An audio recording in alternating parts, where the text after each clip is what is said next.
So hello guys, good morning, જય શ્રી કૃષ્ણ, રાધે રાધે। આજે આપણે જઈએ છીએ મોગલમાના દર્શન કરવા માટે ચાલીને। તો વચ્ચે આ બંને ભાઈ બહેન આપણી સાથે હતા, તો એની એક રીલ્સ બનાવી અને મંદિરની નજીક એક દુકાન આવી, તો ત્યાંથી આપણે નાળિયેર અગરબત્તી લઈ અને પાછા નીકળી ગયા। ફાઇનલી આપણે માતાજીના મંદિરે પહોંચી ગયા છે, તો માતાજીના દર્શન કરી લઈએ। તમે પણ દર્શન કરી લેજો, મેં તો દર્શન કરી લીધા છે। આ રીતે દર્શન કરીને બહાર બેઠા હતા, તો ઈશિતાએ ગાયું ટ્રેન્ડિંગ સોંગ।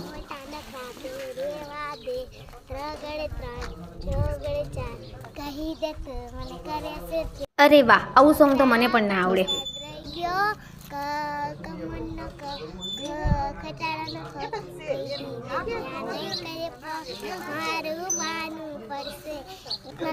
ઈશિતાના સોંગ કેવા લાગ્યા કોમેન્ટમાં કહેજો ને। પછી બંને ભાઈ બહેને આ જ રીતે રમતો રમતા હતા, તો હું પણ એની સાથે રમી થોડી વાર, પછી નાસ્તો કરવા બેસી ગયા। નાસ્તો કરીને સાઈડમાં જોયું તો ત્યાં તો નાઇટમાં ડખો થઈ ગયો, તો આ બંને વચ્ચે ઝઘડા ચાલે છે, બટ આપણે જોવા નથી, ચાલો ઘરે જઈએ। રિક્ષા મળી ગઈ છે, ઘરે જઈએ છીએ, બાકી મળીએ કાલે નેક્સ્ટ વ્લોગ।